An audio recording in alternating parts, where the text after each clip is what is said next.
reasons I'll explain at the beginning of the meeting. And we are about, in 2015, on May the 7th, to elect our first town council, so in Macclesfield.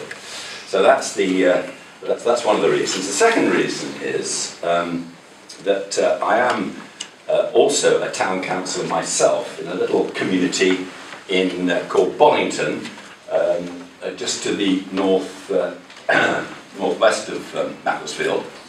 It's an old industrial town, cotton town, of about 8,000 people, and I don't know what Stalybridge's history has been, and I have to say my apologies that I don't know your community. I'm hoping to learn a lot about it tonight from the questions you ask. But Bollington went through quite a difficult period in the 60s and 70s. It has a number of very large cotton mills, and they all closed down. Actually, possibly you've had that sort of experience here. And they then went through, as I say, in the doldrums, and then they emerged again. Some of them converted to flats, and some of them small business centres, and two of them are still actually going, not quite in the original way they were. They're not cotton mills anymore, they're specialist paper mills, but they are still going. It's been certainly in my experience that the fact that Bollington had a town council during that time, and certainly since I've been involved with it, which is since 2006, it is a real force for good in the community, and I'll say a little bit about why it's a force for good in the community, as I say a bit later on. Now, I'm assuming, and you must correct me if I'm wrong, that you are a community that probably at some stage in the past had its own corporate body looking after it, so to speak, that was elected. Am I right in that assumption? Yes, you are. Yes. Good. Thank you very much indeed. Well, that's very important, because Macclesfield was exactly the same. Macclesfield in the 19th century was its own sort of borough. It had 2 members to Parliament, whereas the constituency now sends 1. Obviously it had the benefit of finance from business as well as domestic rates and so on, and as such it built some tremendous local buildings like you have in Stalybridge. I haven't had a chance to obviously to walk around. I got here in the dark through a lot of traffic, but I have to tell you that already one has to be impressed by the community buildings that you have. I mean, they are obviously excellent. Now, what I do know is that you're a community of over 20,000 people, and in the past that might have been looked on as rather large for a parish or town council. But I think the largest one in the country is Weston-super-Mare with 75,000. And now in Cheshire East, which is our unitary borough, as I imagine Thameside is your unitary borough? Thameside is your unitary borough. So there you are very similar to Macclesfield, in fact. Thameside is your unitary borough. And here you sit as a community that in the past had its own corporate representation, and many of you here, I hope all of you, are keen to re-establish what is that basic level of local government. Now, one of the difficulties, of course, of establishing that basic level of local government is that you will meet resistance, as we did in Macclesfield. When we were, to explain a little bit of history, we were a county council, Cheshire County Council, with I think something like over 200 parishes and town councils in the area as a whole.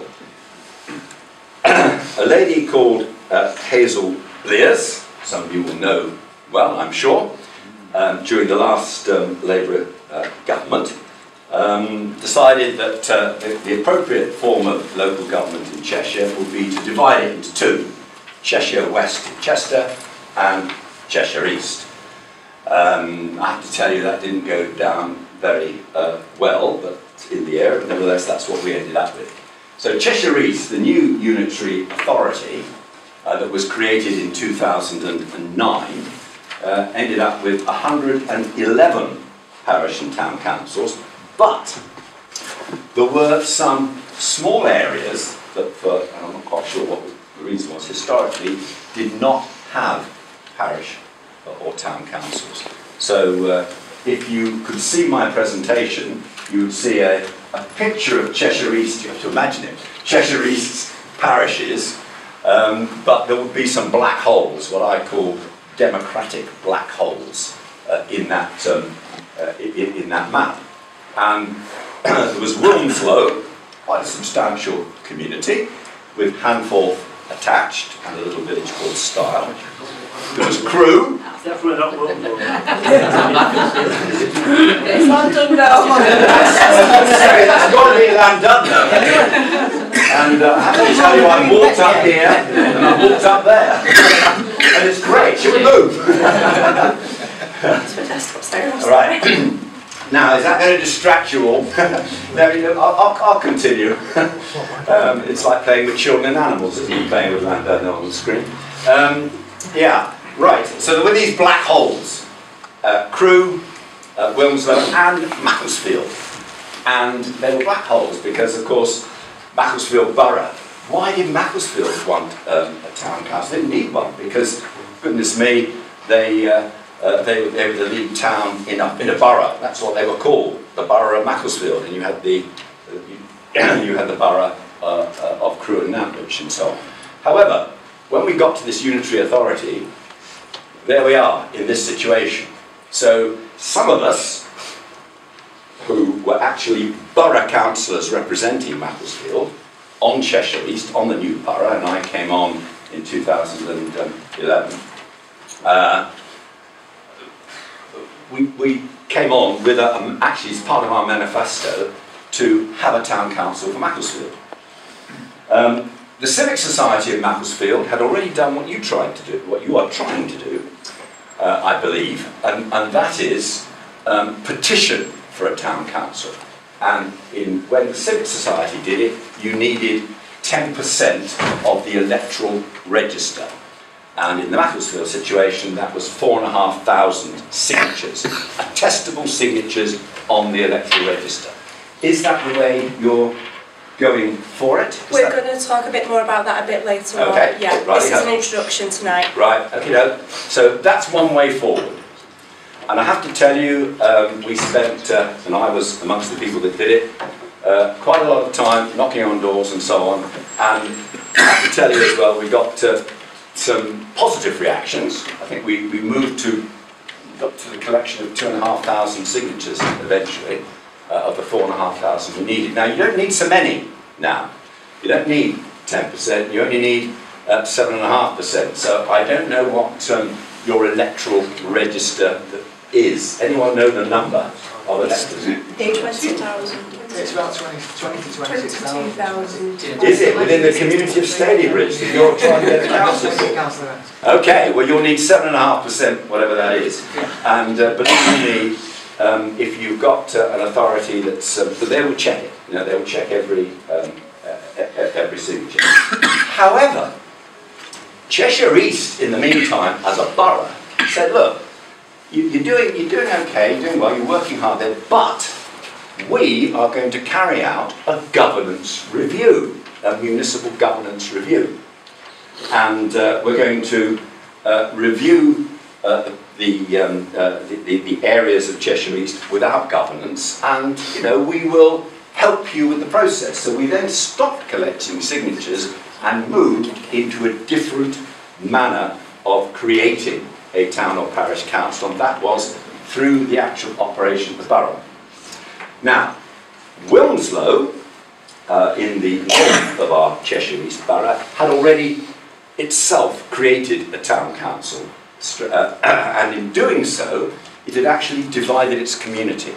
And so, whereas when it started, it thought it was going to be a big Wilmslow, which included Handforth and Style, it actually ended up with 3 separate councils, local councils. One for Wilmslow itself, one for Handforth, which felt that it had its own identity, and then a parish council for Style, a much smaller village. So it ended up with 3.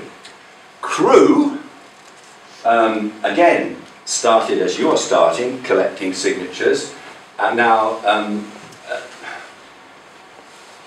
this is completely, this isn't political with a big P, but nevertheless I have to tell you that politics can play a role, and Cheshire East is a pretty solid Conservative party, and Crewe is a pretty solid Labour town. So there was a certain amount of resistance early on amongst the dominant administration in Cheshire East to Crewe actually having a town council. And so the first effort that it made, it collected its signatures, and then it had a vote, and there was only about 4% of people voted or something. It was quite not very good. And so at that stage, they didn't get their town council. However, later on, when there was a community review, people of Crewe had learnt, and there was a much stronger and more positive vote, and Crewe now has, and has had for the last 2 years, its own town council. So Macclesfield is left. How are we doing? Oh, those are my family photographs. Just a minute. Can we move? Yeah, we're on the townhouse. I'm clicking on it now. Yeah. Oh, right. I don't know what you're going to see. There's several of them. That's the Chalk one. Did that have the 6th? Well, we'll see. We'll see what happens. We'll see what comes out. Something's coming out.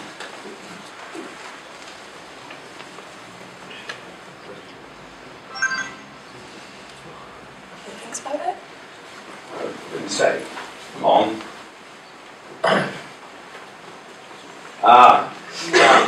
You're right, I've just seen what this is. This is a presentation. One of the things that Macclesfield has is a business breakfast. And there we are. This is a town. Should we do this one then? Or should we start from the start of the agenda? Yeah, why don't we do that? Yeah. Sorry about that, folks.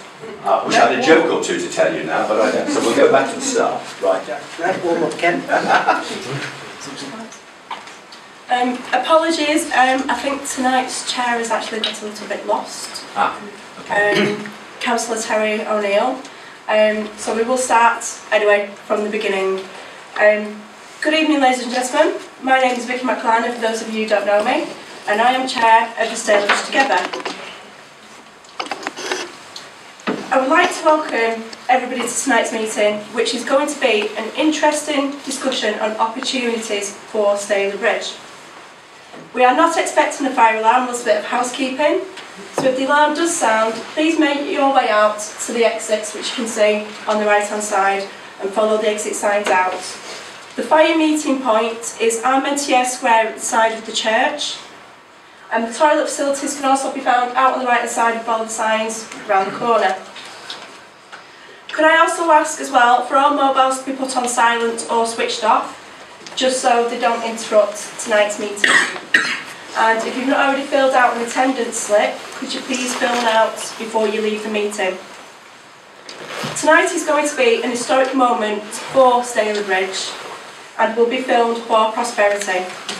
However, if you do not wish for your face to appear on film, please alert one of the Stalybridge Together team before leaving. Stalybridge Together has been formed by local people who are passionate about Stalybridge and want to make it a better place to work and live in.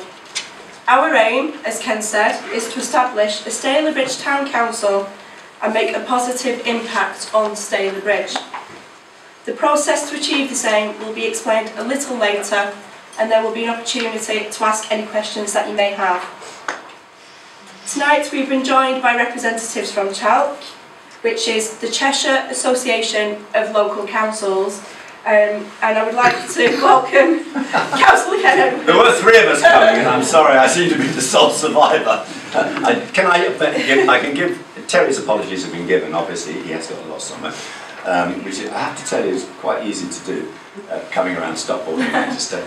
But can I give the sincere apologies of Sonia Ruhorn, who is our Chalk Advisory Officer, but unfortunately she has gone down with a pretty serious chest infection, so it cannot be very succeeding, but she just wants to apologise. Unfortunately, there are a few people who are not going to hear tonight due to illness. It's that time of year, isn't it? I mean, to be honest, you got a fantastic turnout ahead of start. It's good. Yeah. I would also like to introduce our Vice Chair of Stalybridge Together, Neil Merriman. And I would also like to introduce Kath Walls, who is our Secretary, who will be taking minutes of tonight's meeting, which will be available to everybody after the meeting. And also our Treasurer, Paul Turner. Murney, sorry. Paul Murney. So I now want to pass over to Ken. Thank you, Ken. Thank you very much indeed, Vicky. And now perhaps I'll start officially, as you can see. You can see at the bottom here, this is Bollington Town Council. This is the small town council of which I'm a member. I am, as I explained, a borough council for Cheshire East representing Macclesfield, and I'm very keen for Macclesfield to have the same sort of community, solid community input that the town council gives to that smaller community of Bollington. Now, how am I going to move the slides on? How do I do that? I'll come do it for you. Could you? Yeah. Right. Okay, so let's see what we've got here. This one, as I say, was a presentation to a business breakfast. And I'm sorry, but Vicky is blocking Oh, most of the apologise. screen now. Right. Okay. That's all right. Thank you very much, Vicky.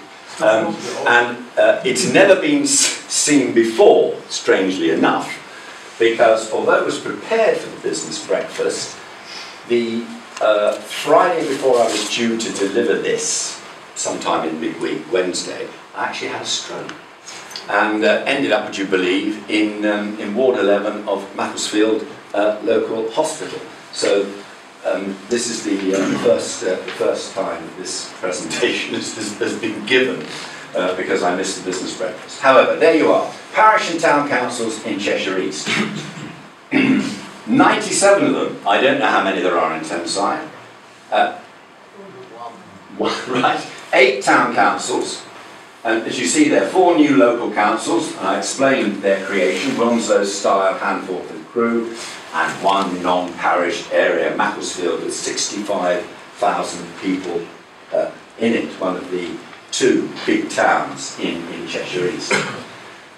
Everyone is interested in what they cost, and that'll be something that will be a question, I'm sure, for you here tonight, and it'll be a question that you'll be asked and will be debated, and there'll be people who say, well, why should we pay and all this sort of stuff.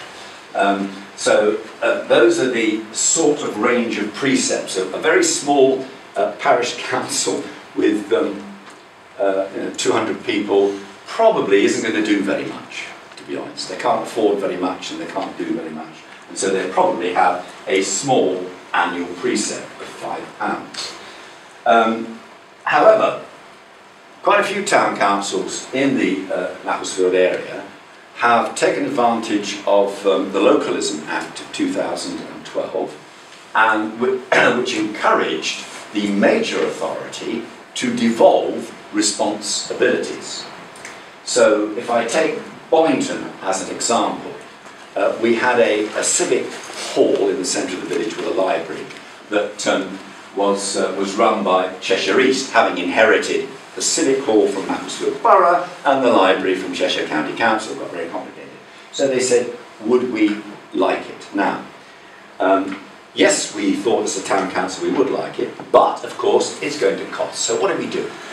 What we did, and it may be possible in Stalybridge, a much bigger community than we are in Bollington, but in Bollington we have an active civic society like the one in Macclesfield, and we commissioned those as a town council to take a survey out to the 3,000 households in the town, which said, look, the town council is minded to take on a number of responsibilities from Cheshire East. One was the civic hall, another was the town hall. We took the civic hall on 18 months ago when I was mayor, and we're going to take the town hall on this April, and the third was the recreation ground. We said, however, you will need to pay more, and we calculated what it would cost, and it was going to cost something like another £10 or £12 on the precept, something along those lines. And what was interesting was we got 700, I remember it, we got 738 responses, and over 700 of them said, yes, take these things on if you feel that it would be a good idea, because if things go wrong with those assets, we'll know where to come to. The local town hall's in the middle of Bollington, and we'll be going there and presumably, you know, sort of saying you've got it wrong or whatever. Whereas previously, obviously the management of those assets was in Macclesfield. It was in a bureaucracy that was pretty obscure, couldn't necessarily be sorted out. And anyway, that was the response we got. Very, very positive. And as I say, we set it out. Now, here we are. This is Cheshire East, as you can see. The yellow line is the border, going down here a bit. And this is currently Macclesfield, which is the only community without a parish or a town council. So that's the situation. And this is Macclesfield itself, quite a large and diverse community, although diverse socially, not it's not that diverse culturally. Here we have the current, and I don't know whether you have this organisation in Stalybridge, you might. When Cheshire East became a borough in its own right, Macclesfield lost its borough status. However, Macclesfield had had a mayor and it had had some civic events. And so this group, charter trustees, were formed. This is a legal body. There's a provision in the legislation to form it. And the charter trustees are made up of the 12 Cheshire East Borough Councillors, of which I'm one, who actually represent various wards in Macclesfield. And we meet 3 or 4 times a year. The mayor, we elect a mayor. That mayor carries out the civic responsibilities in Macclesfield. If there are events to which mayors go, then that particular person, currently it's a councillor called Janet Jackson, who shares representation with me. And so there is a sort of a framework for the, if you like, the civic structure, but nothing else.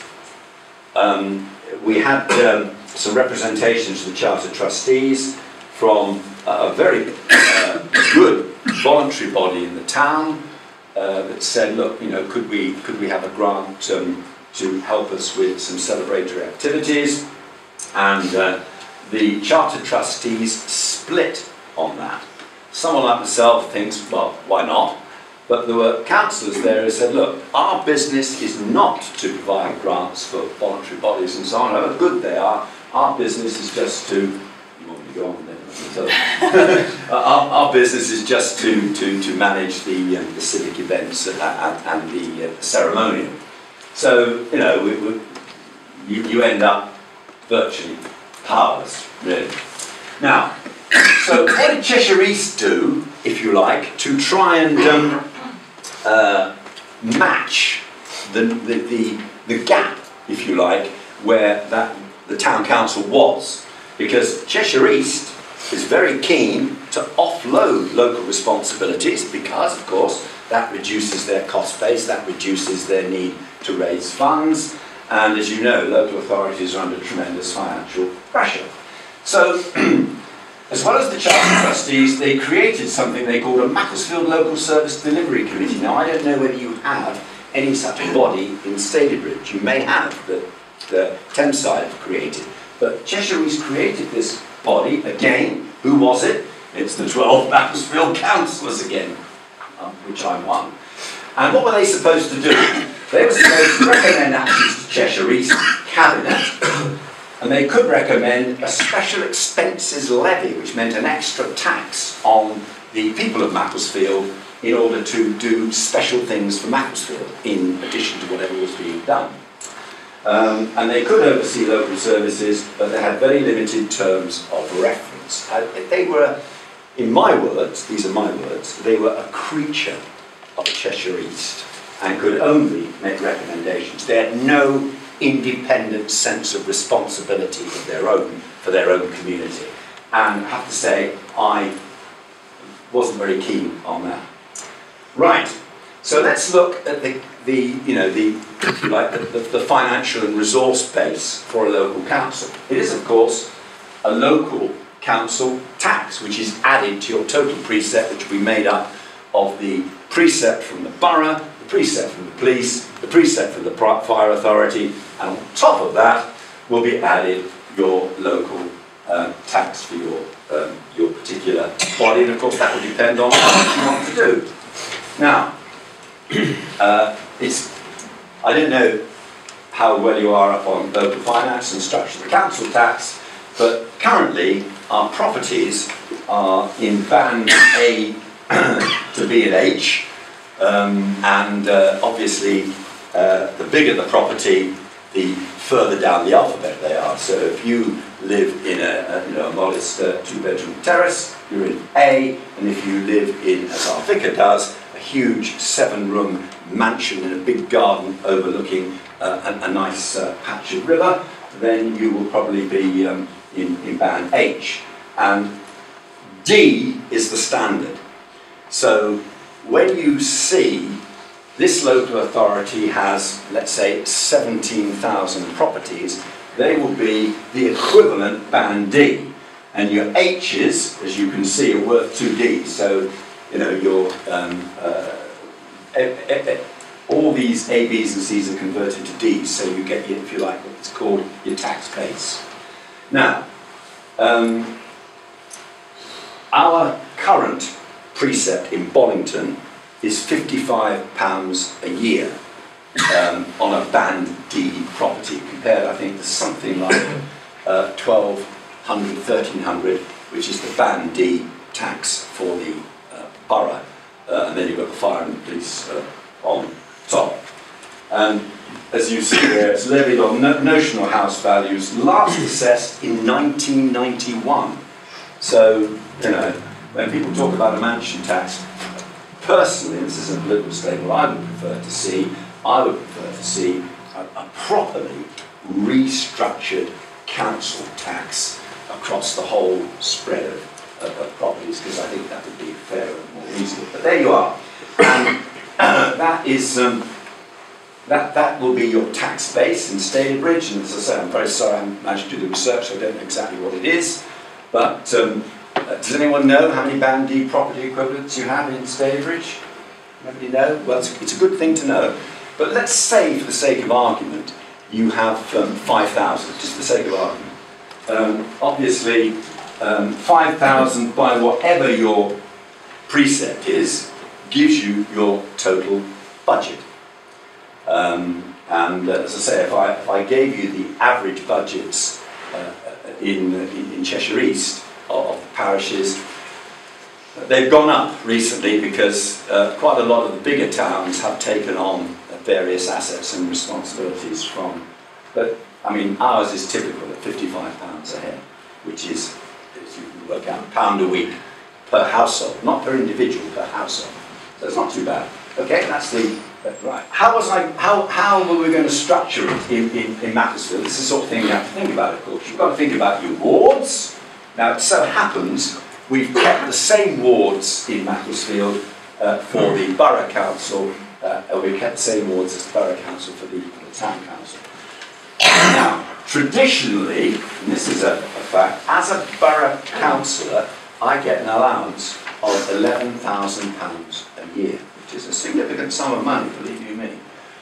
So we've got 82 councillors, where you can work out the maths for yourself, but for Bollington Town Council, I work on there, which is just as, not just as extensive, but, you know, we get no expenses. Now, Chalk will say to you, if Jackie Weaver, the Chief Executive of Chalk, was here, she would say, that's the tradition in Cheshire East, but and in Cheshire previously, but there's nothing to stop a town council, if they feel that their people are worth it and all the rest of it, allowing expenses. And when I say no expenses, this doesn't mean that if I, let's say tonight I'm representing Bollington Town Council here with you in Stalybridge, I could claim my mileage.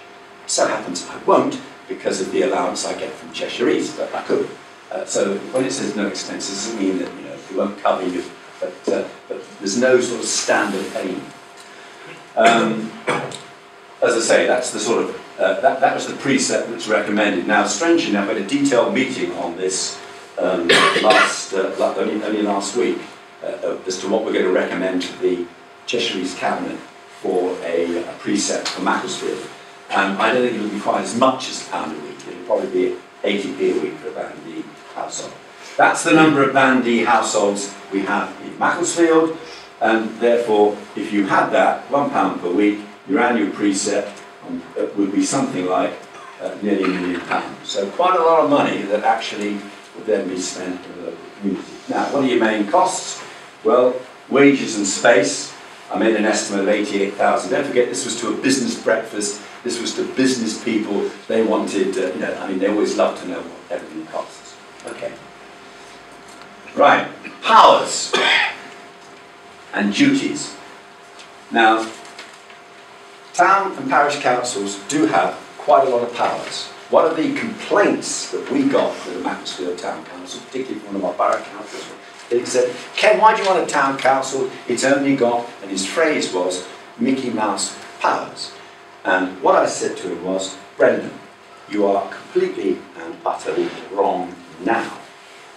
If you create a town council and it becomes a quality council, as you would want it to be, and your councillors do some training and get the power of competence, then those are two sort of legal hurdles a town council has to jump over, so to speak. Once you're there, and it's fairly straightforward to get there, then you can do anything an individual can do. In other words, you can open businesses, you can own property, you can, as I say, anything that an individual can do legally, you can do. Right. The words discretionary and mandatory. There are very few mandatory duties of a parish council. The only one I could find is running allotments. If you have allotments in an area, statutorily, they should go to the basic level of local government in our constitution. Powers, that's discretionary. Those are things that you can choose to do through various bits of legislation. You've got the power to raise a precept. Now, traditionally, although borough councils have been capped, so county councils and so on, there's been so far no capping of parish or town councils. And why? Because there's no government grant to them. As you know, major authorities have a mixture of funding streams. They have government grants, they have their council tax, they have the charges they make for various services, and that all bundles together with any grants they can pull in from here and there, or any capitals they can grab for their roads or whatever. And that's why government, and all that money, as I understand it, is sort of in the public accounts, and therefore part of our deficit and all the rest of it. But parishes raise their own money, spend their own money, so there's no capping. However, the spend must be related to a legal power or a duty. And whoever you appoint, and for example in Bollington, Jennifer sits there, she's our responsible financial officer, and you won't get any expenditure past her unless you can relate it to a legal power or a duty that she will find in the legislation. There's some ways around that, but that's basically what you have. And this is, you can spend up to £6.80 per elector, and it's index linked, and that's 42k for one. In other words, that's discretionary expenditure that you don't have to link to any particular power. That's a sort of a general, I forget the legal section of the Act, but nevertheless you can do that. Right. don't know what he's doing there. We've got a very good town clerk who does these things, and every now and again you get something coming up that's a bit surprising. David, what is that there? And you're scratching your head. Right, this is important, as I mentioned it, the power of competence in this Localism Act. Qualifying town or parish council to do anything an individual could do does not require a specific power. The qualifying criteria: you have to have a clerk who's got a Silka qualification. And because of my stroke, I blame that now on everything. I'm blaming my academic. I can't remember what this is, but it will be, a sort of a professional. It's a professional qualification. Somebody probably here knows. There's a professional qualification for town clerks, and I would recommend certainly that your clerk does that. It's organised, can be organised through the Cheshire Association of Local Councils. You need your councillors elected, not co-opted. And strangely enough, you can be elected even if there's been no contest. In other words, if you stand at an election time and you come forward, but nobody comes forward against you, so you automatically join the council, then you are deemed to be elected. That's fine. But if the council ends up with only, let's say, 11 out of 12 people and then co-opts somebody, well, that counts as a co-opted councillor, and obviously you would be the 2/3. But if you've got 2/3 who've been elected, then you qualify for the power of competence. And then the council has to do some training, and it has to resolve to adopt the power. And then there's some examples. This is our town hall, a little picture of our town hall, by the way. As I say, I'm still working out what the previous one was, but that's obvious. 8,000 population, 12. Now that's the political composition, and I have to say, in Bollington, unlike Cheshire East, Cheshire East Borough, as boroughs are, is politically organised down to the last dot and whatever.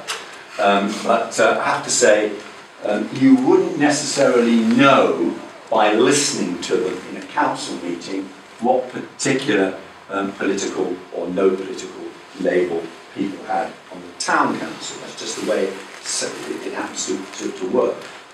We are an accredited quality council. That's our precept, which gives us an income of £165,000 a year. Our projected spend, however, was 2001, but we have accumulated some reserves so we can spend. We also are pretty good at getting grants, both from the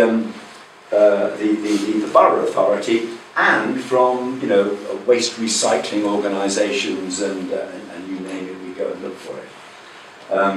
We have 2 Conservative Cheshire East Ward councillors, guys called Bill Lisley and Peter Haynes, and we have 6 staff, all part-time, but all, of course, with their particular duties. Town clerks, virtually full-time. Responsible finance officers next, most time. We have a secretary who looks after all the ceremonial and the mayoral duties and everything else. We have a caretaker for the civic hall who does other outside work, and we have a person, it's a word that I'm sure you've probably come across, called a lensman, although she happens to be a woman, who does a lot of outside work, planting and notices and the rest of it. And then we organise and support lots of community events, lots of voluntary activity. Okay? And these are just some of the activities. This is our local, what you might call, almost our mascot, called White Nancy, for good reasons that don't ask. I mean, don't ask. And you can see there the Bollington Walking Festival. That's a voluntary group of people, of which I happen to be one. Cheshire East Ramblers and so on. Bike Fest. This is very annoying. Because this is my colleague who was mayor, but I actually organised the redoing of our children's play area. So you can see that's me with the crown on. He allowed me to open it and do a bit of a thing for the children. Okay, beer festivals, world dressings, festival every 4 years. It's near the end. Christmas Christmas activities and so on, all the sort of thing that the town council organises. And this was an amazing thing done by a couple of volunteers, including actually Amanda, who is our current mayor, whose husband is a war correspondent, that turned his hand to making a village movie, and there was a competition for story writing and all the rest of it. So just some of the things that we do.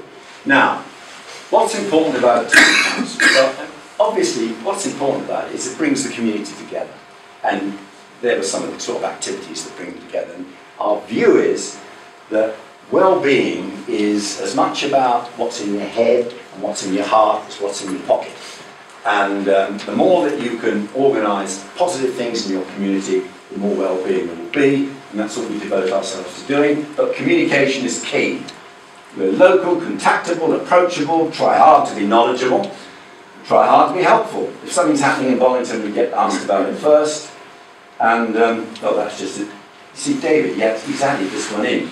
He has a 6-weekly slot on Canalside's our local radio station, and he goes on every 6 weeks and talks about issues. Now, what's this? Well, oh, yes, right. This is planning. Now, of course, one of the most difficult issues in any community, I don't know what it's like in Thameside, but it's a nightmare in Cheshire East at the moment, because we brought our local plan through to examination, and the inspector examined it for a week and a half, and then said, actually, I don't think this is up to scratch. I think you better take it away and have a very good look at it, and then decide whether you want to bring it back, and I'll examine it, or whether you don't want to actually start again and do it again. Now, if you haven't got a local plan, then you are dependent on the government's National Planning Policy Framework, which, believe you me, is a remarkable flexible document which allows development all over the place, and I have a... So, planning is very important, and the Town Council takes its advisory responsibilities for planning very seriously. If there's any issues, it will always go along to the borough planning committees and make representations, sometimes 2 or 3. And that's just an example of the kind of information that we put on our website, because these days the website's very important. Another slide from our website, where this is relatively new. It's about 8 months old, so we're developing it all the time. But it's getting more and more and more, I think the word is hits. Again, our town clerk will, will sort of, if you go up to his office, he'll tell you, we had 700 hits over the last week, and all that sort of stuff. He loves it. Anyway, but it is a very, very important modern bit of communication that's very well used.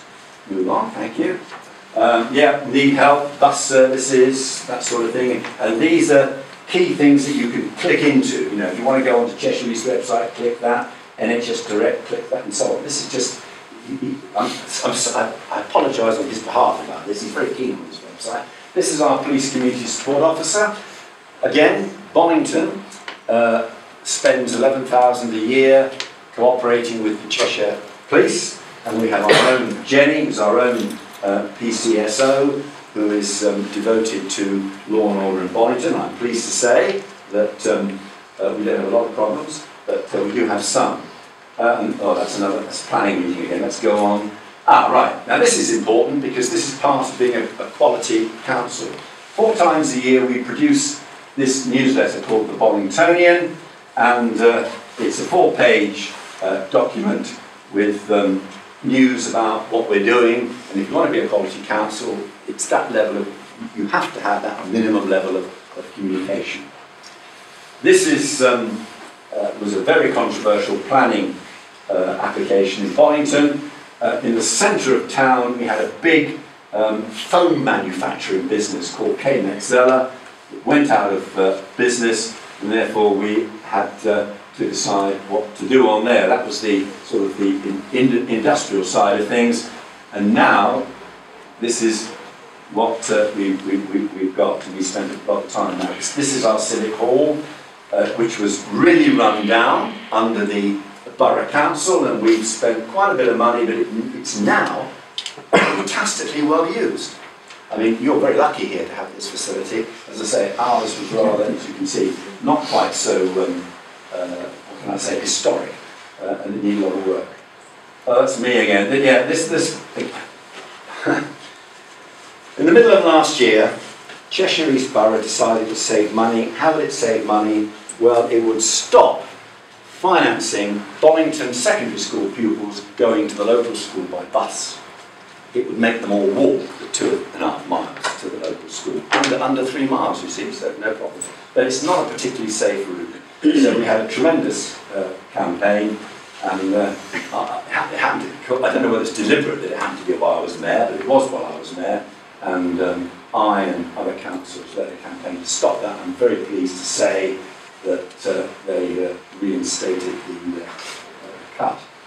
Again, they tried to cut our evening bus service, which is subsidised, our Sunday bus service, which is subsidised, and again we worked extremely hard, leading a local campaign as the town council to stop that. I'm glad to say we still have our buses. State of Bollington's, yeah, that's my boot, and that is a very large pothole, which is well more than 2 inches deep, and we we sent this to the Highways Department, which had over 1,000 holes like that. You know, anyway, there we are. This is just the sort of thing that we do. Now, here we have this was a piece of land that we took over from Cheshire East 2 years ago, and I took my chainsaw up there and cleared it. And this is it now, 15 new allotments, and this is taking our sort of responsibility seriously. Thank you very much. Right, so I'm just trying to illustrate. So town council needs to be active, determined, maximise communication, find out and champion the community's needs, Cheshire East Council and others, campaign for the community, positive partner to people and organisations. That's what you need to be a good, strong council. Is cost an issue? Shall we welcome you? Yeah. Sorry, mate. Sat now's eh? Oh, when is that? I've nearly finished, Terry, so you're all right.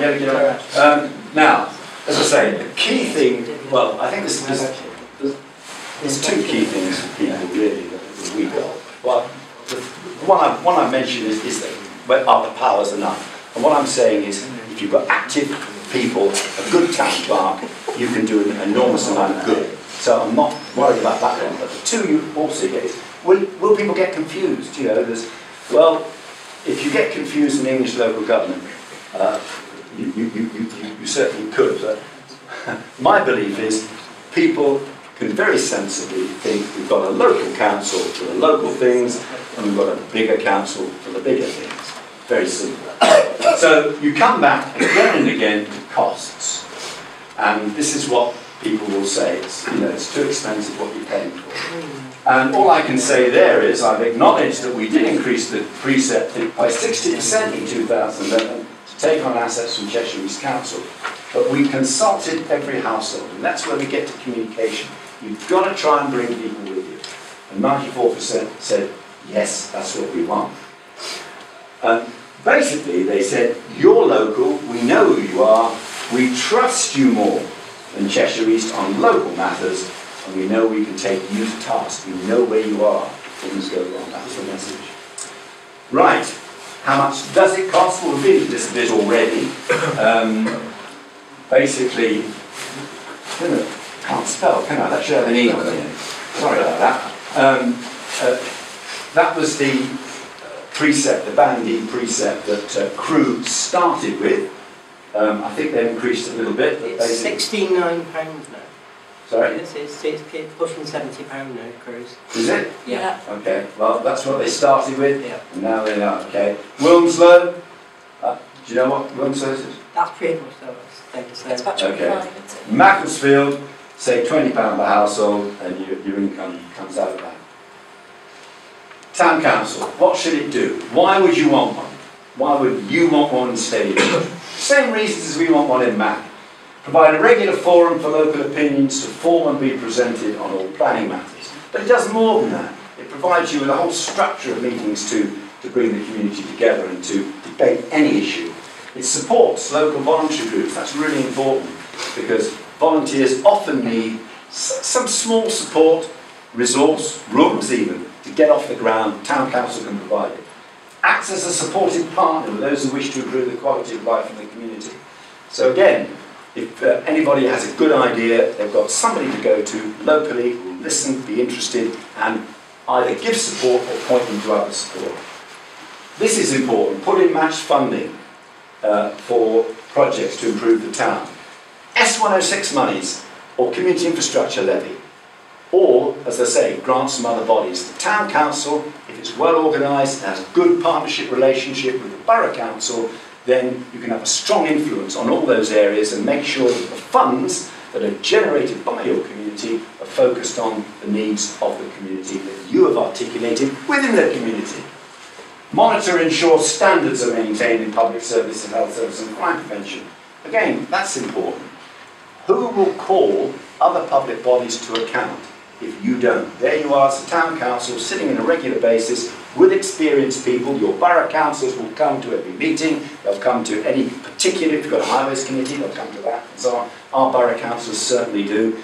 And they get an enormous benefit because there they are, they're supported by the local community, and then they can do things and have a public, if you like, presence in the local community, having said, yeah, we listened to the town council, we did what they wanted. What's not to like about that? So there's a good partnership there. Thank you very much. Questions? Right. Sorry, that slightly, as I say, slightly longer than one I've got. Before I take questions, there is an official chalk presentation.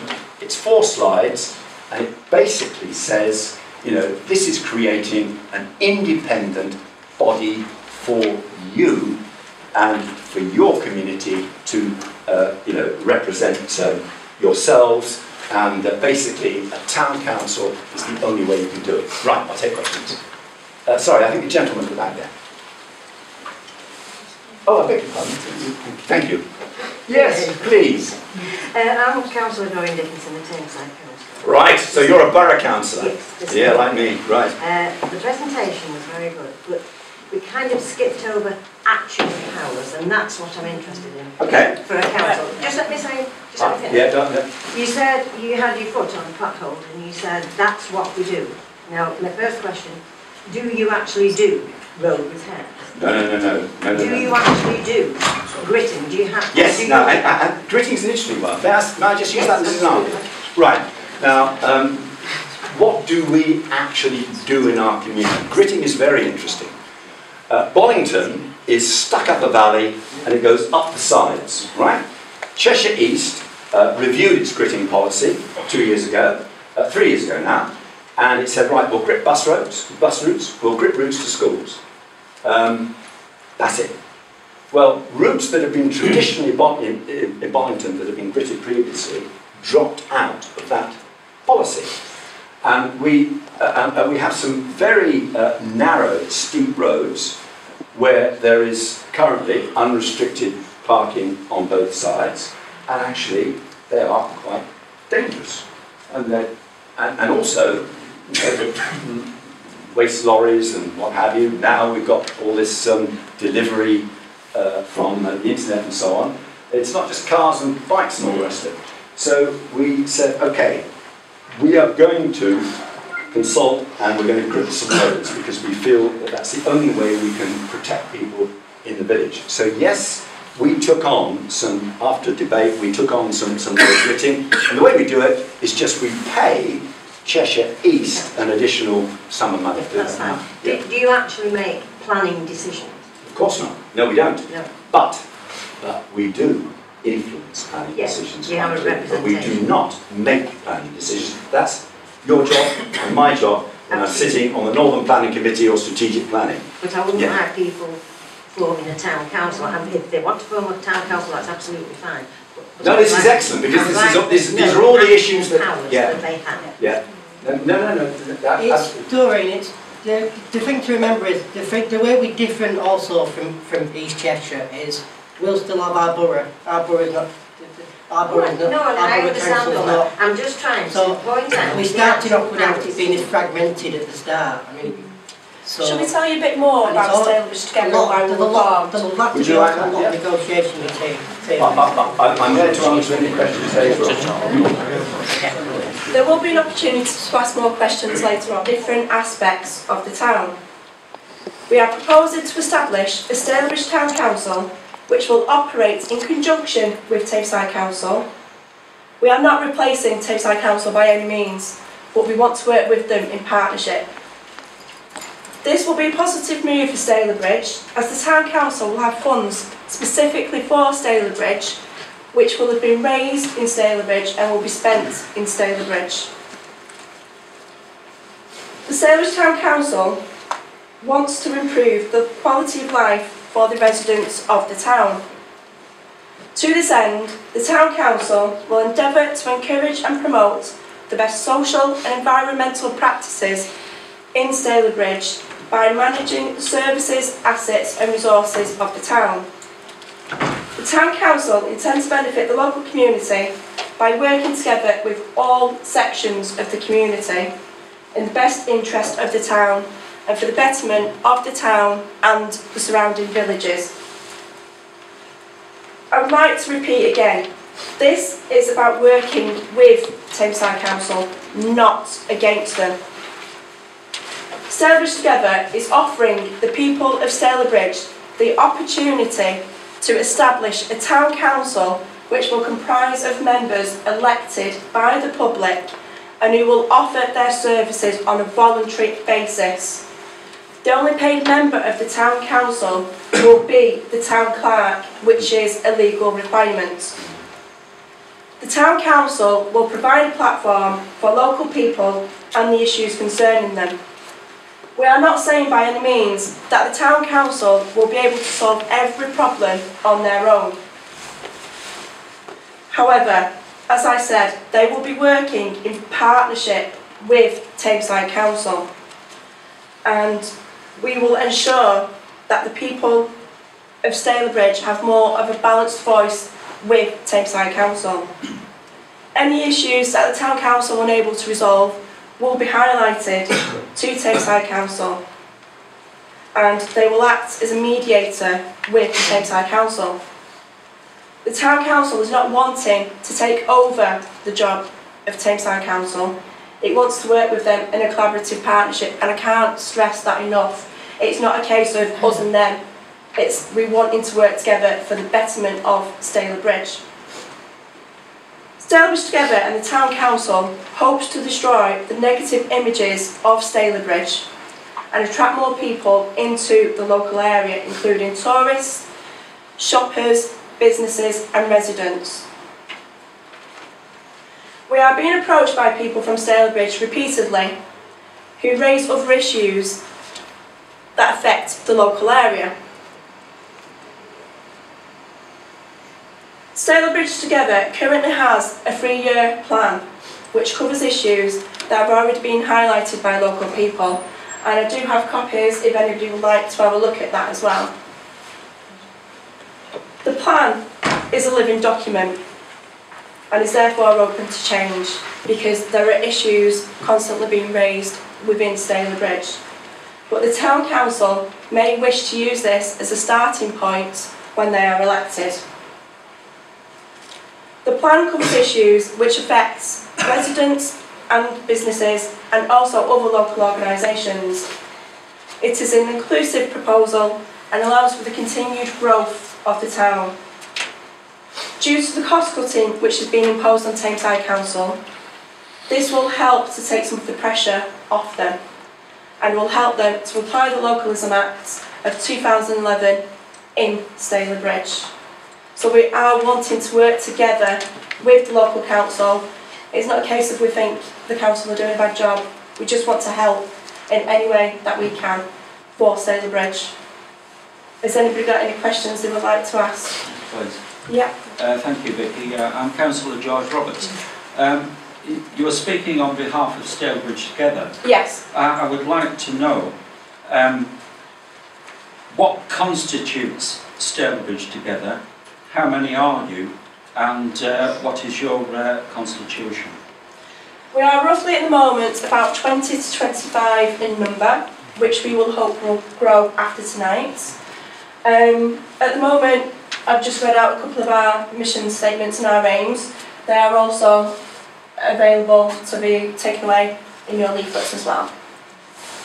We are currently looking at a constitution once So you we don't are currently public have a tonight. written constitution? Not at this moment in time, it is something that is being worked on. But we do have a mission statement and we've got a 3-year plan. Yes, Hi Vicky, I'm Andrew Stevenson. I am. I'm the chair of the Stalybridge Town team. I am. And you may know, of course, the Stalybridge Town team does have a vision document that's been Yeah. in motion for 3 years Mhm. and it runs through 2028. Yeah. I'm interested in 2 questions, please. Yeah. It was interesting to hear from Ken about the background as to what a town council could look like. Yeah. Look like everywhere else. For me, I'm like everybody else in the room, Mhm. I'm most interested in actually what it means for Stalybridge. So my 2 Okay. questions are, what is not working here and now which makes a town council the right thing to do? Right. And the second point, which possibly George may have been alluding to, I'm interested in, and the slide Ken had up there was about competence. Yeah. I'm interested in the competence and the credibility and what folks have done within that 25. That's not a personal attack or a Yeah. question, but bear in mind, you've got to get the money out of my pocket. So I'm really interested, it's about people on the ground having done Yeah. it before and not being wannabes. At the moment, Stalybridge Together is not the town council.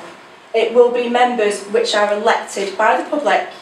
So we are not saying Stalybridge Together is going to become the town council. We have got the backing at the moment of CHALC, which is the Cheshire Association of Local Councils, and they are the ones who are helping us with the process to do this, because we're new to this, but they've done this many times with other local areas. So we've actually got the backing at the moment of CHALC. The people that are involved in Stalybridge Together are local residents, people who live and work in Stalybridge, who have had people approach them and are not happy themselves about the communication in Stalybridge. People don't know the plans that are happening in Stalybridge. I mean, one example is the Stalybridge West development. Nobody had a clue what was happening with that.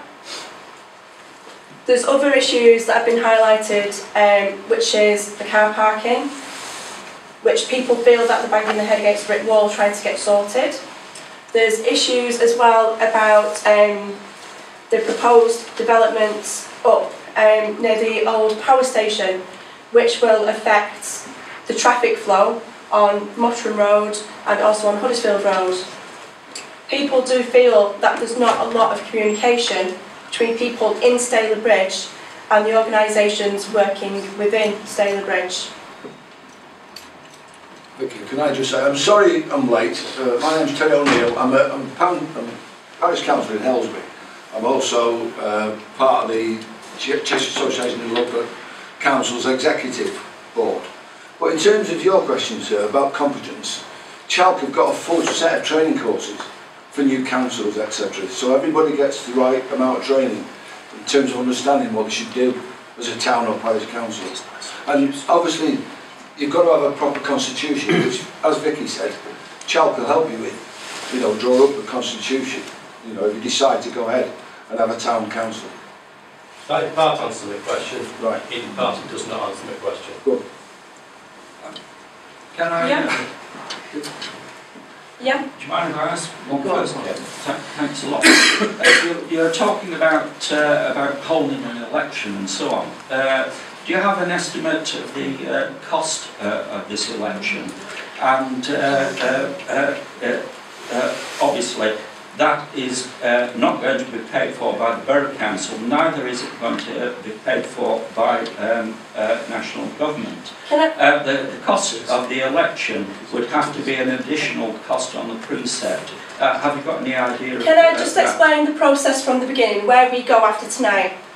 After tonight, we have to define the boundaries of Stalybridge. So who would be included in the boundary for the town council?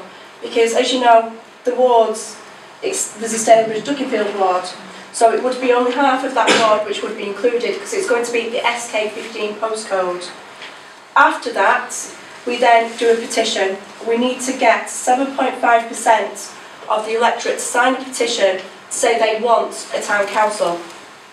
After we've done that, it gets presented to Tameside Council, who then, within 12 months, have to have a community governance review, which is a referendum by post asking people if they want a town council or not.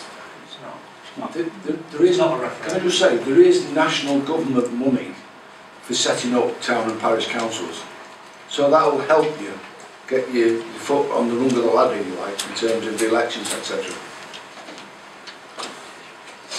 Kevin? Yeah, thank you. Kevin Welsh, another Borough Councillor. First of all, I've enjoyed the presentation and I think should be commended on some of the work you've done. You obviously worked very hard. Yeah. Just going on from the democracy stuff, really. So, when would you envisage the elections actually taking place? The elections take place at the same time as they do for the Tameside councillors. So it's just going to be an extra box, an extra slip of paper that the electorate have to decide what they want. You've also said, you've just alluded to the Stalybridge ward. Now you're saying here that there'll be 12 councillors, but you're saying you're going to do, basically just have the 3 wards. Yeah. Now, obviously Stalybridge North and Stalybridge South, all purely in Stalybridge, so you're talking 10,000 people, say, for example. Yeah. So obviously, Duckingfield, Stalybridge is half that. Yeah. So you couldn't have 3 representatives with a smaller population, could you? So you have to look at that. It would be still 3 representatives because it's a separate But I think the ward. Boundary Commission would have something to say about that. It's something that we are looking into at the moment with that. And that you is have to address that, but also what yeah. you're saying is 12 councillors. Now, 3 wards, obviously 9 councillors. Yeah. To misprint, it's just it should have been 4. So you're having 4 councillors per ward. Polly, I was just about to say, So you're not co-opting councillors on in... No, we're not. Because obviously, I'm a Democrat and I want to see you are going to have a Stalybridge Town Council, and if the people of Stalybridge want that, they'll have my support. I think it's only... Like I say, we don't want to work against Tameside Council, we want to work with them. Well, I would be dead against co-opting councillors. Yeah. So I think it'd have to be voted by the people. Once you get past to see the community government to do, and obviously then you do come to them to that nitty gritty, which is election. Mostly, like we're saying, we want to work with Tameside. Yeah. So I'm saying, we'll be negotiations. Everything's going to be negotiating. And we'll listen to Tameside's view as well. As I say, but you certainly have to look at the makeup of the ward. Yeah. You couldn't have, a small part of Stalybridge having 3 representatives when it's only half the Yeah, I mean, electorate. it's not until you actually look at the actual boundaries and you actually realise that, you look, oh, it's really massive, but then you look at an area like Matley and there's hardly anybody in it. But you have Stalybridge South and Stalybridge North. That would be included in the boundary consultation, Amanda? Yeah, am I right in thinking that within Tameside there are already other town councils operating? There is a parish council in Mosley. That's parish council? Yeah. So would Stalybridge, although it's a town council, would it not be working along similar lines in communication with gentlemen? Yeah, what happens, once people say, yes, we would like a town council, and there are elections that take place, at the first meeting, we are a parish council. Everybody starts off as a parish council. And at the first meeting, the first item on the agenda would be to turn us into a town council. Dave? Dave Davis, I just wanted to come back to a point that Andrew Stevenson raised about competency. I don't think it's just about competency. Stalybridge Together is put together. Some of them are people that have run their own businesses for a long time. They are highly competent people. But the fact about them is, they are local people as well, who understand on a day-to-day basis, because they're based in the town centre, what the local issues are. So I think it's more of an understanding and competency will come. Everybody has to start somewhere. Claire? Thanks very much, Vicky. I'd like to start by echoing sentiments. It's been a very interesting presentation, and I would commend the amount of work that's gone into it.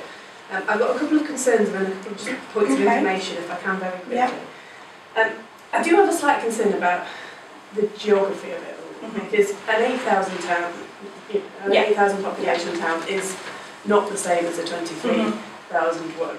And I am a little bit, I'd be interested to hear about the geographic makeup of the current members of Stalybridge Together, because I'm a bit worried that, this could be seen as an extra tax on people from Hereford and Matley and Ridge Hill for essentially tackling issues which are often centred around the town centre. And I must say, obviously, my private town centre in my ward, Yeah. is an enormous priority for the people of Stalybridge. As far as Stalybridge is concerned, we're all school in Stalybridge, so we're all big, we're all lived in. As far as we're concerned, Stalybridge consists from Carbrook to Cobrook. Herod, Carbrook, and Millbrook they are historically part of Stalybridge. They're unique villages, so when we say to them, we're not, one of the first things we're going to actually say to them, we're going to raise funds, but we are going to spend it on you as well. It's not just about... We're not just looking at the town centre. We're looking at the town centre. It's not just about Melbourne Street. Just part of the plan is going into the communities and the local organisations such as WESH and SWP, so discussions with those. So it's not just... I think Ken mentioned that there was a particularly controversial issue and a lot of consultation, and that's hallmark of a quality council, and you got 94% in favour of what have you. I think it would be very difficult to hear 94% of Stalybridge's voice on anything, because we are quite a large town, and we're a relatively deprived town that's disengaged. And with the best working with community groups in the world, turnout in elections, is around 40%, and some areas of Stalybridge is much, much lower than that. I think it would be very easy to hear one set of voices about the future of the town over a wider set, and so I would be worried that we would have the potential to charge people who might not then actually be engaged. I mean, engagement is costly. Can I just say on that point, after we've had the boundary consultation, we're going door knocking. So we're going to be knocking on people's doors, giving them a leaflet, talking to them, see what issues they've got, any concerns they've got. So we are going to be engaging with the public. Nonetheless, I've been a councillor for 3 years now. I've knocked on the doors in every street in the Duckenfield Stalybridge ward. I've managed to contact about 12%. It's very, very difficult to reach people. We've got Stalybridge Gazette going, and we had some pilots last year. Everything is now in place. We're putting in a copy for every household at the end of this month, which will contain everything that we're talking about tonight, and hopefully all lines of communication. So it explains to people how they can communicate with everybody. So the Gazette will be hand in hand. The announcement tonight will also appear in the advertiser and the reporter this week as well. And the majority of houses in Tameside do get the Tameside advertiser for free, so that will also be posted through their doors. We've also got a Facebook page which people can visit as well. The more youth side, we're trying to get them more engaged as well with the Facebook page. We've got a website which will launch at 8 o'clock tonight as well, so people can search Stalybridge Together and it will come up online. We've got all sorts of lines of communication open with the public, and we are a team of 25. We're going to be talking to a lot of people. Like I said earlier, we are from different parts of Stalybridge. We've got people from Herod, we've got people from Carbrook, we've got people from the centre, we've got people from Thompson Cross, people from Ridge Hill. So we will be talking to the local communities. So we're going to do our best to get everybody engaged and get them out and say what they want. Can I just say, it's not easy. I know that from experience. We're doing a neighbourhood plan at the moment. We've got 5,000 residents in Ellsbury, 2,000 households. We did a nice summary circular to go out in our quarterly news edition, and I got 120 back out of 2,000 households. If I go out and tell them there's a planning application for a traveller's site, I'll have 5,000 people at the high school. Or if I say we're having a free bonfire night on our parish field, there'll be 2,000 people out there. So it's very difficult getting people to come out and give you their opinion. But just if I may, what we found, because there's no restriction on what you can put your precepts up by, it's up to your residents, and they can come along and show the displeasure or not come along, basically. Now, we've got an 89,000 precept. It's about £43 a household per year, and I think they get good value from us. The first thing we did, we realised we didn't have a blue presence on the street, a policeman, properly, because we're a rural village. We've got our own PCSO. Part funded, costs us 12 grand a year. It's just £3 a household. So everybody's happy. So you can do those kind of things when you're a town or parish councillor. We've got our own playground. I'm looking at building an adult recreational area. You know, so there's lots of things you can do when you're a town and parish council. But, like was said here, you've got to work with your borough council. We work with Cheshire West and Chester, hand in glove, basically, and badger them to give us a bit more money. I mean, I can absolutely see the potential. My concern is just that, you know, the more we want to achieve via this means, the more expensive it will be. You have to pay for your powers, essentially. All the councillors who will work will be on a voluntary basis. The only person who's going to be paid is going to be the town clerk. But none of that, so there's no expense that linked to what you're able to do legally is linked to the precepts. Right, can I just put in there? Apparently, once you've set your precepts, obviously the precept will be set in conjunction with TNBC because it's based on their council tax band. Right? You can only put it up in increments. Once it's set and you've voted on it, you can't just turn around the following year and turn around and say, right, we're doubling it. You can't do it. It can't be done. You can base it by 60% of you can. But this is we won't do that. We won't do that. This is the point. I think if you're able to issue some sort of guarantee like that, Can I just say my 2 points of information? First one is I want to say the Duckenfield Stalybridge representative here tonight. I am a bit worried about confusion because the current sort of the boundary, the postal boundary between Duckenfield and Stalybridge is halfway down Lord Street. And I think it would be quite difficult to say, you know, sorry Mrs Jones at number 148, you aren't in the town council, but yes, absolutely, straight through Cheetah. Unfortunately, we're going to have to stick to the SK15 postcode. Which will mean that there are neighbours who are in this and neighbours who are out of this. And I am obviously, you know, I am concerned about it. There will be, you know, later opportunities to look at it. They will. I think that's a bit harsh to chop an area and artificially in half. It is essentially one residential. It's a strange boundary. If you look at it in detail, on the computer, and there's one street where we go up it and then we do a handbrake turn halfway up it and come back. If you do want to look at the boundary, that's very wood, isn't it? That's, you know, a bit significant estate because actually it's one. It may. My kitchen's in Stalybridge and my last Can we just have a couple more questions? This is not a question, okay. I'd just like to commend you on your presentation tonight. And you feel some very difficult questions under difficult circumstances. And I think you do deserve it. Thank you. The last point of information was, I think you've done a lot of homework around the democratic processes involved in this, and it matches my understanding in almost every area, except for that I don't think, so further to legislation in 2007, any longer the council would be obliged to conduct a referendum. Under the Localism Act of 2011?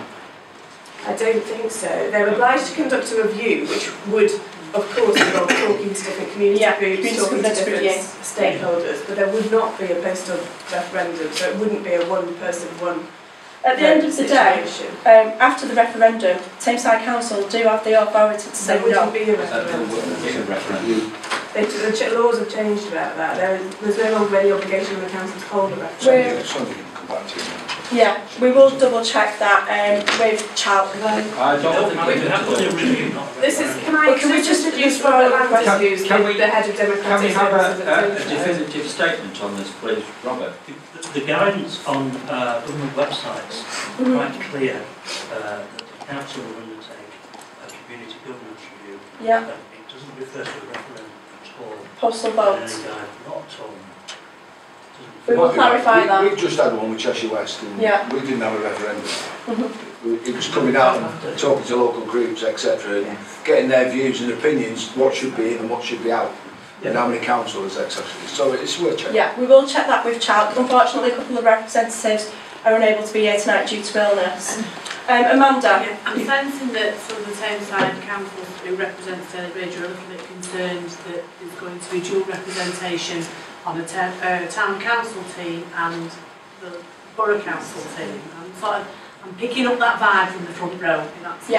As I said earlier, we don't want to work against same-side council. But what I'm saying is, if there's already a precedent in Stalybridge for a local community having a bigger voice, or a voice where the little persons come together and can come to the town council and say, we want the Melbourne Street to look better, can we please have some planters in the summer? We want to have the carnival take place, where we're going to get that support from. We want to build up the Whip Friday Band contest. We want to have all these other community events that are going on. It could be that we have a scarecrow competition in Cheetham's Park. It could be that there's other events going on in Stanford Park. The two parks that are in Stalybridge. If by little people coming together we form a town council and that gives us a bigger voice or somebody else that the local TMBC can come to, then and that's a positive thing for the children of Stalybridge and for the people who live in Stalybridge. If that precedent is already set for Tameside Council working with a similar sort of body, be it a parish council in Mosley, and that works well, I don't know why this concern seems to be coming from the Tameside Borough Council. Surely. What I'm saying is a person who's not on the council, I'm just the head teacher of the local. As I said earlier, we want to work with Tameside Council. We're not trying to replace you. We want to work with you. I know a lot of the councils from Stalybridge who've shaken the nose in this last few years. I don't, and I'm the head of the biggest primary school in Stalybridge, and I don't know the councillors, which I think is quite a sad thing, really. Even when you have disagreements, what I speak about, and it's about weighing up some of the people that are on service together in Northern around the town, as you know. Exactly. So it's somewhere, like you said, to come, so that everybody's issues are in one place. Because there's a lot of insecurity around Stalybridge. We've had this discussion with District Assembly before, where there's been a lot of planning things come up from the as well before. So if there's another form of communication and a central form of communication, I can't see how it can't work well for both Tameside Council and the residents. I know that on my school website there's links to things that are going on within the local community. If parents want to know things quite often, they'll use the Stalybridgetown team website. You can click on there. There's loads of fantastic information in there, which would feed into a Stalybridge Town Council website. I know if we've got events that we're running, and I've spoken to you already tonight, and said we've just been giving our Eco Ambassadors Awards to school, so straight away I said, oh, I need you, we're going to be presented with this silver plaque. So things that we want to celebrate, we do it through the Stalybridge Gazette. It's working together, and I know there's nitty-gritty to be sorted out, like where the boundaries are and how much it's going to cost and where are these people coming from. But initially, the principle is, do we want, as people who live, work, represent, are there to improve the life chances for the children and people in Stalybridge, do we want a town council to help us to do that, or do we not? And that's the first question.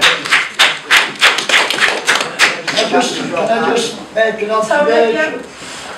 There's plenty of obstacles being put in the way, when really we should be working together to jump over these obstacles for the sake of the people you represent. I mean, basically we're losing the I think we're being a bit mischaracterised.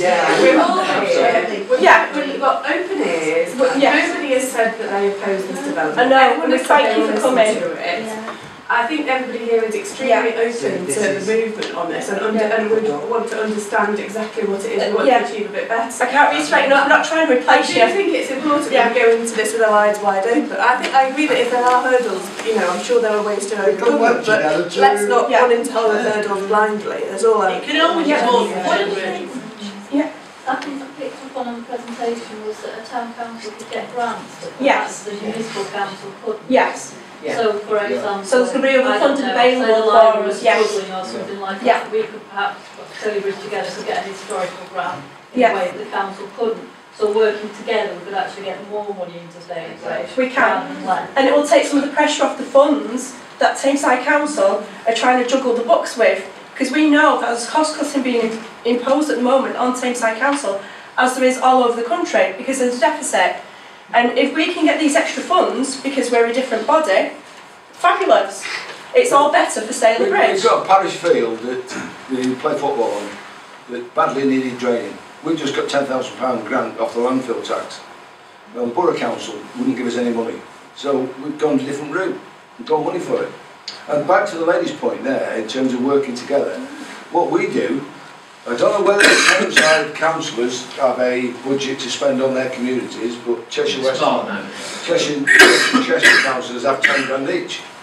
So we managed to get 4 grand off our councillor, we put 4 grand in, and we have our participating budgeting show, where local groups come along, present what they want the money for, and the audience picks the best one. Yeah, one of the key things, I mean, came up when we had the kind of the lollipop and the safe walk to school. Yeah. Unfortunately, with cuts that have to be made, and no argument over the cuts, one of the cuts is to all the crossing patrols to all the schools. Those now have to come out of the school's grant, school's budget that comes in, the budget that pays for your teachers, that pays for your books, that pays for your lighting, that pays for your buildings, now has to pay £5,000 to pay for a crossing patrol. It's those sorts of things that a town council would cover the cost of. We're going to be able to look at some of the issues that concerning. Yeah, because some schools haven't got that additional 5,000. That's half the TA, that's half the support teacher who learning support who could be in working with children. That money has to go to crossing. With the extra grants we're going to be able to get, we're going to be able to do some of the things Thameside Council can't do. They probably want to do, but they can't do. Because they're advertised. Because of the restrictions they're under. They're having to tighten the belt. We understand why they're having to tighten the belt. Yeah. And let's be honest, whichever government gets in May, they probably still have to tighten the belt. Yeah, they still have to tighten the belt. Anyway, the way to look at it for us is, is to say to them, what are we? Well, we're a free of charge tax force to Stalybridge. All we've got. The only thing we're interested in is the betterment of Stalybridge, and we're not going to charge anybody for any time. Yeah, I've seen a lot of stuff happening in Stalybridge over the last year or two. Yeah. Things like the schools and the planters on the high street and things like that. Yeah. Because of the localness of Stalybridge Together, is that the sort of thing you want to do more? Yeah, some of the people who've been involved in activities like that are actually members of the Stalybridge Together group. That's the seed of it. If you remember when we set Stalybridgetown a couple of years ago online, we had Facebook page and a web page. We've joined us with some of the events. Some of the councils have been there themselves. We've got some really good events in Stalybridge this last couple of years. Unfortunately, we don't have a budget. We can't advertise. And this is all part of the same thing. It's focused on the Gazette working with Stalybridge Town Council, with the residents, with the businesses, with the schools, and there is a plan within that 3 years to form a youth council as well, to make sure that there is a development and a natural progression towards the council, so that the issues that the younger generation are having, that I'm the big champion of the teenagers in this town, being almost criminalised at points, and voice needs to come from there. There is a strong community spirit, and it's in many ways what these groups are like fragment. I mean, I've said it again, the club's in our name really. I mean, Stalybridge Together. I mean, there are people who do great things for Stalybridge. We've got the Hobson brothers at the back. I mean, their family been doing the carnival for 40 years next year. I mean, the amount of work they've put into Stalybridge. I mean, and if you can bring those sort of people in together, I mean, like, I know that me and Dave jumped on and banged the drum for the carnival the other year, didn't we? I mean, because sometimes you just need it, you just need people, and things like this, we're trying to get people back a little bit of that civic pride. I mean, I'm proud to come from Stalybridge. I mean, what a lot of people don't realise is the thing you've got to do is move away for a while. I moved away for 4 years. Lived in Lincoln, which you think, oh, it's lovely, I live right near the community and everything. But you come back and you see that more and you think, wow, you know what I mean? Wow, what a place I've grown up in. And I absolutely love the town.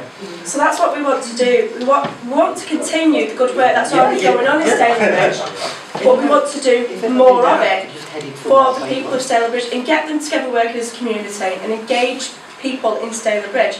We don't want it to be seen anymore as a ghost town. The amount of times I've heard, oh, I don't go to Stalybridge, it's a ghost town, I go to Ashton instead and do my shopping there.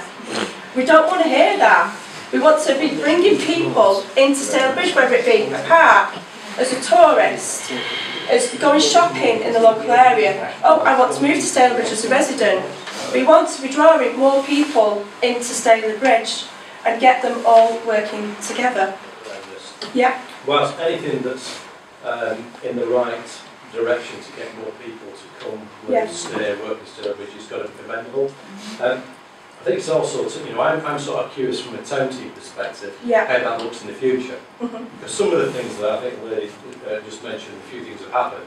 Yeah. I know that the town team has been behind them, e.g. the clock tower taken away, a campaign for on the radio for Christmas shopping, buying local, 7 clean-up events. And I think, you know, you've got to put those into perspective. Yeah. You know, that is a group with the same passion. Yeah. You know, I'm a resident here. My kids were brought up in a minute there. You know, I've got as much passion for that for this town as anybody else here has. Yeah. I am just a bit concerned, if you like, that there is another group that is coming into town, and the more fractious the place becomes. If I was from an outsider and I was looking for a place to run business, and I read as a number of postings on Facebook, e.g., would I want to drive past Stalybridge and open a mill, or would I want to stop in Stalybridge and open a business here? That's the sort of thing that I've got going in my head, and I feel sure that I'm not in isolation. That's one of the things we want to work on, and we're not saying we're going to replace any of the organisations that are already running in Stalybridge, but we want to push it a little bit further and get the town council established, which will then have a bit more money to spend in the area. It will take on some of the services in negotiation with Tameside Council to give them a bit of breathing space, but we want to actually just push the town a little bit more with all the other local organisations and groups that are running. So we're not saying we're working against everybody who's already in the town. We want to work with absolutely everybody we can. We want to bring the existing talents like you all together, and then also once people understand what's going on, we don't know how much untapped talent there is out there. We've got a couple of nice estates. I mean, you go up on Churchfield and in places like that, up on Watcham Rise, you know, they're professional people. But quite often with these things, they don't get involved because they don't realise they can get involved. If we start bringing everybody together and people realising that actually, you know, I could help there. I could give it a little bit of time. So we're not saying we're not going in saying, you know, we want to replace you. We want, you know, we want to bring you in. We want to enhance. Back to the point. We want to enhance everything. We want to bring everybody together. So basically, we can all get together and people go, right, this is what we need, right? And then the likes of you can go, well, you know what, that's my skill set.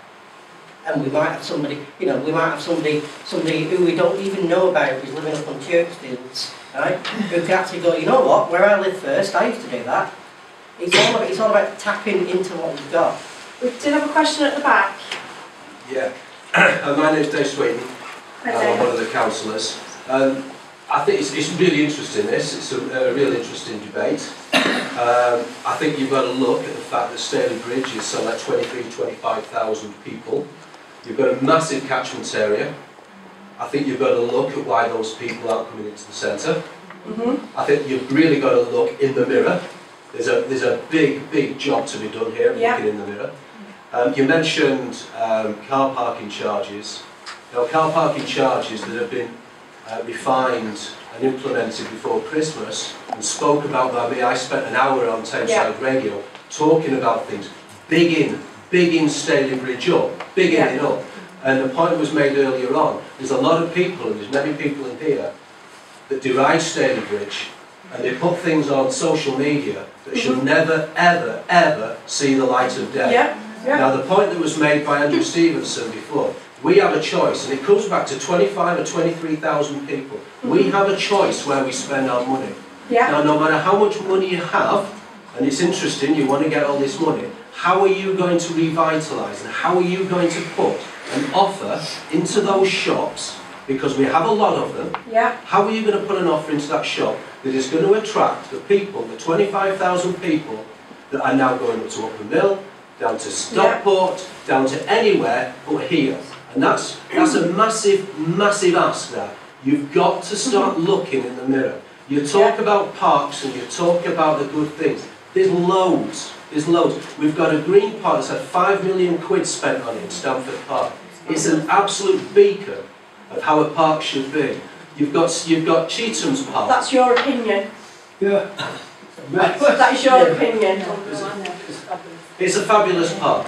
And it's got national accreditation. It's about 10% what it used to be. The voting lane's never used it. So you've got Cheatham's Park, that again is a green flag facility. You have so many natural assets, and we have so many natural assets that are here. What is interesting about this is if we can genuinely stop this fragmentation that is from top to bottom within Stalybridge, parochialism, and we can genuinely move forward collectively, then you're in with a shout. That's what we're going to stop. You've got to stop the isolation, the parochialism, and doing this town down. We're not doing the town down. We want to Well, just go on social media. That is not come from Stalybridge Together. You see on social media doing that? You see us on social media doing that? social media site you're looking at when you say that? Facebook, Twitter? No, but which particular account? You're talking about a group. Stalybridge Town. Well, I'm a We're representative of Stalybridge Together. Town. Can I just say, I'm a Stalybridge Town and Stalybridge Gazette.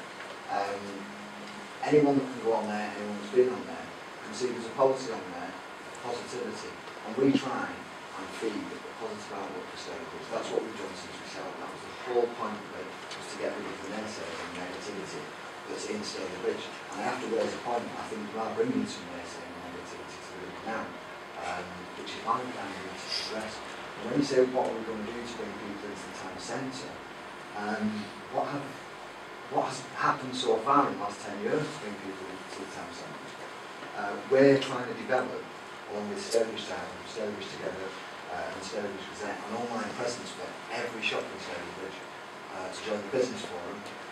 We can run online shops, we can do all sorts, we can do a click and collect service for instance, whereas business forum members can have an online shop where members outside the community can shop online from all the shops in Stalybridge and then collect all their products from one pickup site, whichever part of Stalybridge.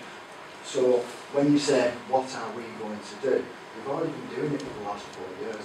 This is the progression of those people that have stood up and said, we want to do this. So that's where we're going.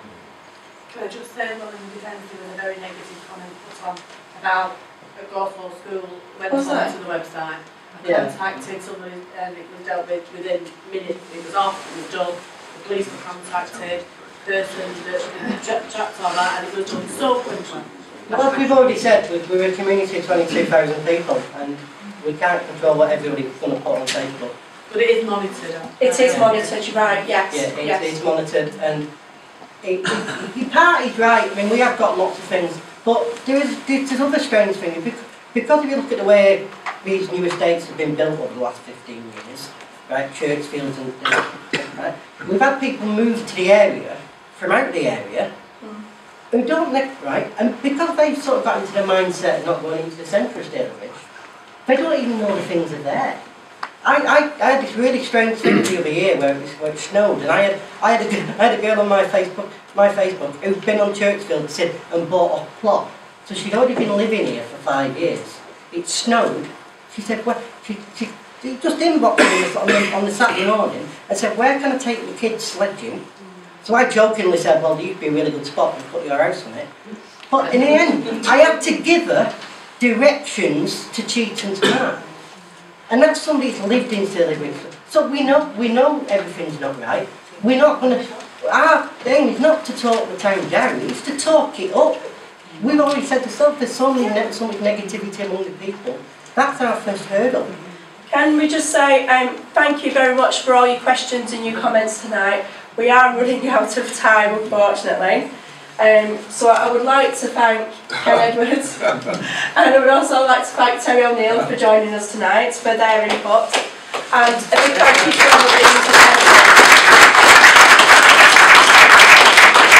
This is going to be the start of an interesting few months. So I would like to thank everybody for their attendance. The contact details are going to be on the leaflets if you want to take a leaflet home with you. If you think of anything you've not asked and you want to contact us. But thank you again for your attendance. Thank you.